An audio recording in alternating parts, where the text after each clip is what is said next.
Hello everyone and welcome back to another edition of Spelarkivet. My name is Chris. Today's video will be about the game Deadlight, which was developed by Tequila Works.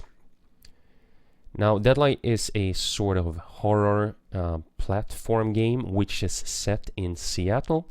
I think it's during the 80s, not entirely sure, but it gives a lot of vibes. 80s, it has a lot of 80s vibes. And the idea of this video is for me to show you how the game works, which entail giving you a run-through overview of the graphical user interface, the menus, in-game functions, sort of items, abilities, and combat and controls, and other miscellaneous things.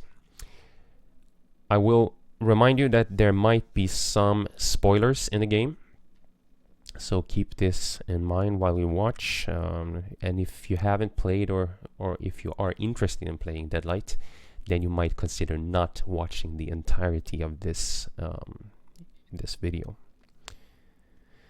So looking at the start screen, we have continue if you've started playing the game, which will of course take you to the last save.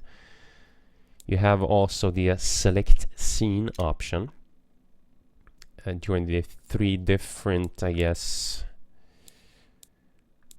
acts. Okay, they are called acts, and you can select either one of them. You can see the percentage of how much you have completed, and the time it took for you. The Randall's memories are diaries, which are different notes or diaries that has been, you know, written through the story mode or through the story. Hidden secrets are things that you find while playing in the game. They are collected here.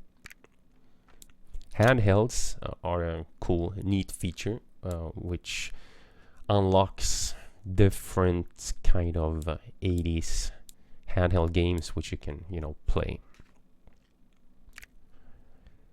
Extras are development art, which will allow you to view development art, making of images, and some videos, sort of development diaries and things like that. And these are all really great. I love this in games. Love watching how they create different games. And leaderboard is online scoring. Achievements will keep a track of your achievements. Options are the settings, game settings, which are control, object highlighting, and so on. Display settings, audio settings, and the credits lastly. At the moment I'm playing on an Xbox 360 controller, which is really my preferred way, because I found that the controls were really difficult using the mouse and the keyboard, sort of imprecise, and overall I think the game lacks some in the control area. I found that it was kind of frustrating playing the game when the controls weren't always as responsive. And the game also contained a lot of sort of trial and error gameplay, which really annoyed me. Anyway, I will skip into where I'm at right now, just to show you. There are no spoilers here, so just to show you how things work in game.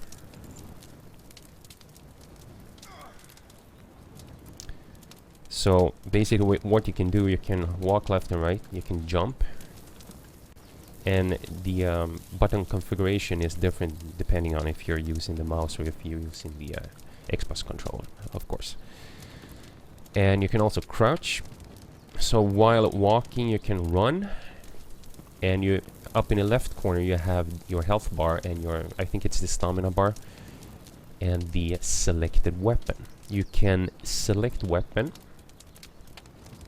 and this will be your active weapon, and you can also use the aim function, which on the Xbox controller is the right analog controller, and on if you use the mouse and keyboard, you will have to press right mouse button and then left to fire.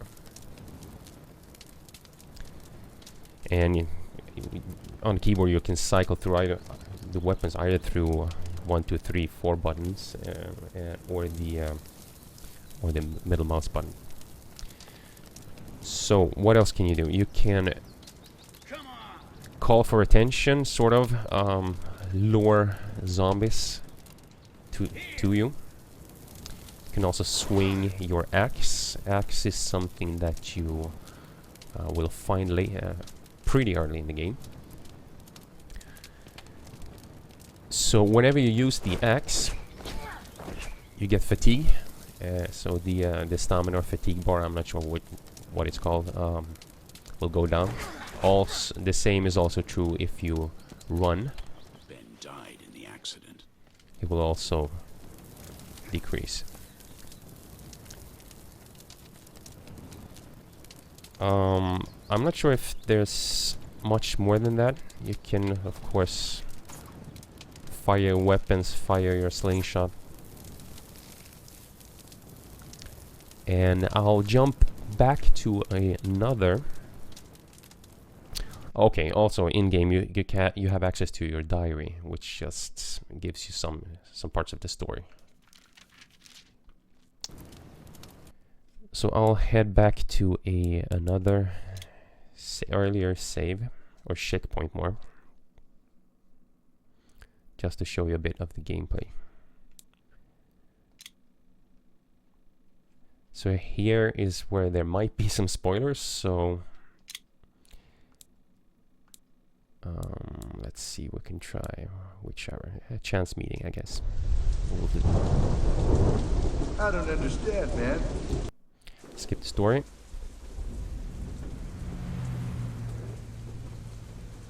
What did they mean, keeping an eye on the survivors? Orders from who? Okay, so basically if you don't have any other weapons than the axe, you will have to either run past all of the zombies, or just try to chop them with your axe. Also within the environment you will find these sort of cogwheels which will tell you that you can use the X button. There you go, one more button to use. The X button will activate or pick up things. They mark their kills. And I found that the one of the sort of downsides of the game was that there weren't any actual rewards. At times within the game you will get an extra health bar or an extra stamina sort of bar section added, and you will find weapons occasionally, but that's about it. All the other things you find are like ID cards and other stuff that you really don't need. It's just additional story elements. So the player progression part is a bit lacking, if you ask me. So let's try a fight. I can try to lure this zombie here. And yes, their eyes turn red when they have attention on you. I'm not really sure. Anyway, so you have to chop them down and try to keep them down by holding the attack button. And the next one, you can also push them if they are too close. The problem is when there are too many zombies. then you have to start swinging like crazy, and it's really easy that they get to attack you or take a bite out of you. And this is kind of frustrating because I find the controls to be a bit unresponsive, and that the issue where when you swing your stamina goes down, which is really annoying, because you have at times like 10 of these zombies on you, so it's really hard. You have to plan your approach. Okay, now I died. Okay, so this is one of the issues I had with the game. It was really difficult to fight with zombies, and of course, if you have weapons like the shotgun, you can take down or mow down more several zombies at a time, but you have to aim for the head. So that's the whole idea with the axe. Also, you have to sort of get them down on the ground and then put the axe in the head, and they will stay down. I will jump to another section of the game, another part of the game, to see how platforming works. Let's see if we can find a good scene.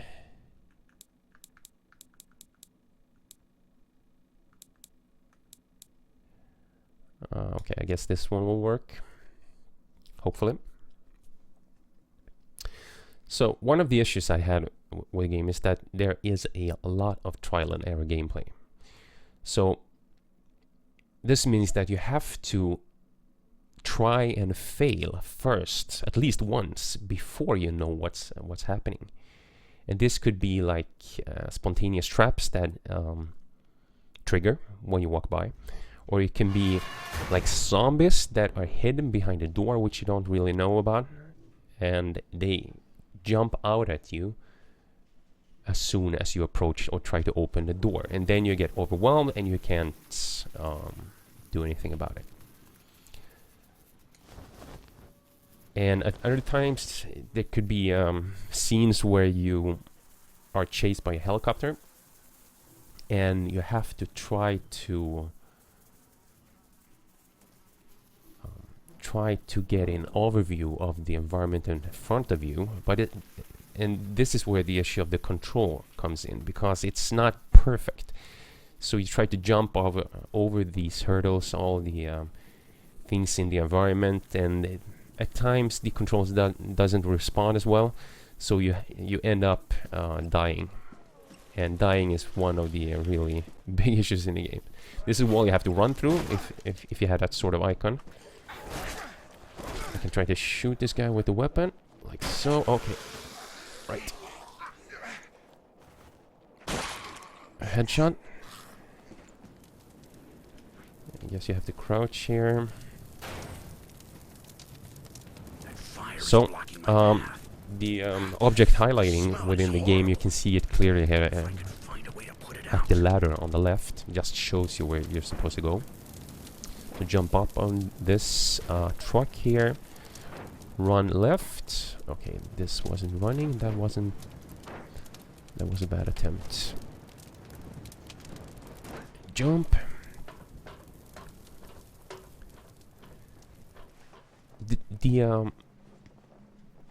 The things that really speak for the game are the amazing graphics, the amazing environments. I really love the game because of this. That water tower looks weak. But the clear downside of the game, which I personally feel is really problematic or is really an issue, is the controls and the frustrating trial and error gameplay. And it's gone to the extent where I've decided not to play the game anymore. So I won't complete it. So anyway, this is sort of a puzzle part of. Let's see, what are we supposed to do? You're supposed to run. I don't remember. Okay, just to put out the fires below. My family. The fire should be out now. I noticed that while playing, I didn't pay any attention to the story. I didn't find the story particularly interesting. But nevertheless, it's there for you guys who like story and gameplay. Story within games. So here you can lure all the zombies and just try to run past them. You have to reach this sort of post here, the electrical post. And well, this is basically the game. It's a platform game which have action elements, which have sort of puzzle elements at time, and have a few secret areas, and so on. So the as I told you, the game really shines with its beautiful graphics, 3D graphics, and it has some downsides, which I mentioned also, and that's about it. I can't think of anything else to add. So this was a quick overview of the game Deadlight by Tequila Works. I'm sure if you like this kind of games, if you love platform games like I do, and if you like the horror zombie genre and won't mind the sort of trial and error gameplay, which can lead to frustration if you have to retry like 10 times, then I'm sure this game will really suit you. You can find it at Steam, especially now when it's an autumn sale to 2012. Hopefully Deadlight will appear as will have a discount, so you can pick it up. Anyway, my name is Chris. I will thank you for watching.